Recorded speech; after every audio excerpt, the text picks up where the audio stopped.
Good morning, students. Let's start the chemistry chapter number 2, that is matter pure or impure. And so far we have completed till page number 2, and today we'll complete page number 3 as well as 4. So in the page number 3, in the page number 2, we're just discussing about the metals and non-metals. And I had given you in a differentiate mode, and so far I had given you 9 points of differentiations about metal and non-metal. So today let's continue to the point number 10. Metals have high melting point and high boiling points. Okay, all the metals have high melting point and high melting point क्या होता है? वो temperature जहाँ पर solid से liquid में conversion हो जाए, और बॉइलिंग पॉइंट क्या होता है? वो टेम्परेचर जहाँ लिक्विड से वेपोराइजेशन यानी कि लिक्विड से गैसेस स्टेट में कन्वर्ट हो जाए, इसको मेल्टिंग पॉइंट और बॉइलिंग पॉइंट रिस्पेक्टिवली बोलते हैं. तो मेटल्स का क्या होता है? मेल्टिंग पॉइंट और बॉइलिंग पॉइंट हाई होता है. नॉन मेटल्स का क्या होता है? लो होता है, melting point as well boiling point. Metal में एक्सेप्शन केस है sodium and potassium. They have low melting point and low boiling. They catches fire and except. Metals have form basic oxide, non metal form acidic oxide. The basic nature of oxide turns red litmus blue. Metal loses electron, non-metal gains electron. It forms electropositive ion, so negative ion. This will cation and anion. ये metals के सारे examples हैं, ये सब non-metals के examples हैं.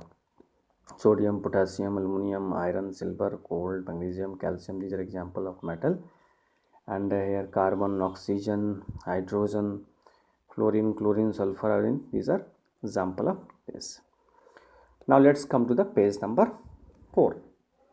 Here already we have discussed about metal and non-metal, and the third part of metal element was metalloids. So let's go with the metalloid. Metalloids are the elements which has the property of both metals and non-metal. वो elements जिसके अंदर दोनों ही गुण हो, metal non metal दोनों वाले, उसको metalloid बोलते हैं. एग्जाम्पल के तौर पे सिलिकॉन है, जर्मेनियम है, बोरोन है, etc. Properties of metalloids: they are pure substances, they are elements, and they have combined property of metal as well as non-metal. मैंने वही बातों को पॉइंट्स में डिस्क्राइब कर दिया.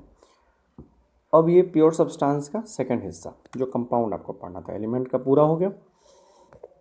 एलिमेंट को फर्दर जो हम क्लासीफाई करते हैं, तो एलिमेंट का हो गया सारा चीज़. प्योर सब्सटेंस में एलिमेंट और कंपाउंड दोनों आता है.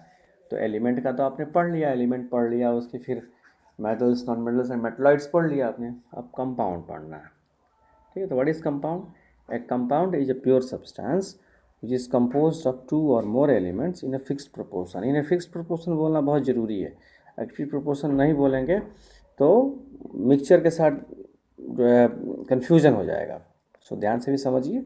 आगे चल के हम मिक्सचर से कैसे इसको डिफ्रेंशिएट करेंगे देखिएगा, इसी बात पर डिस्कशन होगी इन द फर्दर क्लासेस में. So what is compound? A compound is a pure substance which is composed of 2 or more elements in a fixed proportion. Example पर हमने ले लिया है बहुत सारा. हाइड्रोक्लोरिक एसिड जिसका फार्मूला में HCl, sulphuric acid H2SO4, nitric acid. खास बात ये, जितने भी अपने फार्मूलाज यहाँ देखिएगा, सब में जो है ना 2 एलिमेंट्स या 2 से ज़्यादा एलिमेंट्स जुड़कर इन फिक्स्ड प्रोपोर्शन होके बना है. फॉर एग्जांपल जैसे कि लेते हैं तो ये सारा चीज़ है, बेस का भी है, सॉल्ट का भी है, इन सब सारा चीज़ है.